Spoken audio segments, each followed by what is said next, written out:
அம்பானி வீட்ல நடந்த திடீர் உயிரிழப்பு. சோகத்துல மூழ்குன குடும்பம்.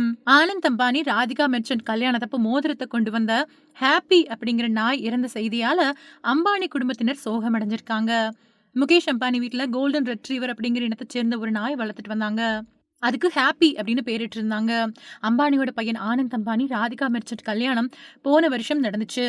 ஆனந்த் அம்பானி எப்பவுமே விலங்குகள் மேல அன்பு கொண்டவரு. இவரு குஜராத்தோட ஜாம் நகர்ல வனதாரா அப்படிங்கிற பேர்ல விலங்குகள் காப்பகத்தை நடத்திட்டு வராரு. இதுக்காக மாசம் 5ல இருந்து 7 கோடி ரூபாய் வரைக்கும் செலவிட்டு வராரு. இந்த வனதாராவுக்காக வருஷத்துக்கு 150 கோடியில இருந்து 200 கோடி வரைக்கும் செலவாகுது. விலங்குகளுக்கான உணவு, கால்நடை மருத்துவ குழுவுல கண்காணிப்பு, குளிர்சாதன வசதியோட கூடிய மருத்துவ பிரிவுகள், நவீன மறுவாழ்வு மையத்தோட செலவும் அடங்குது. இந்த இடம் 3000 ஏக்கர்ல பறந்து விரிஞ்சிருக்கு. இந்த நிலையில தன்னோட வீட்லயும் கோல்டன் ரெட்ரீவர் இனத்தை சேர்ந்த நாயை வளர்த்துட்டு வந்தாரு. அதோட பேரு ஹாப்பி. இது அந்த வீட்டோட செல்ல குழந்தையா இருக்கு. போன வருஷம் ஆனந்த் அம்பானியோட கல்யாணத்துல கூட அகமதாபாத்தை சேர்ந்த பன்க் டிசைனரால வடிவமைக்கப்பட்டிருந்த பிங்க் நிற ஷெர்வானி இது போட்டிருந்தது.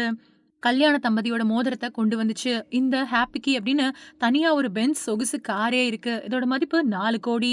இதுக்கு முன்னாடி ஃபார்ச்சூனர் வெல்ஃபயர் கார்ல தான் இது பயணம் செஞ்சுச்சான். இந்த நிலையில அம்பானி வீட்ல செல்லமா வளர்ந்த நாய் மேல யார் கண்ணு பட்டுச்சோ அது திடீர்னு இறந்துருச்சு. இதனால அம்பானி குடும்பத்தினர் சோகத்துல ஆழ்ந்திருக்காங்க. இருந்த ஹாப்பியோட உடல் மலர்களால அலங்கரிக்கப்பட்டு குடும்பத்தினர் அஞ்சலி செலுத்தினாங்க. இத பத்தி அம்பானி குடும்பத்தினர் இரங்கல் செய்தியில, "அன்பே ஹாப்பி, நீ இறந்தாலும் என்னன்னைக்கும் எங்களோட குடும்பத்துல ஒருத்தரா இருப்ப. எங்களோட இதயங்கள்ல நீடிச்சிருப்ப.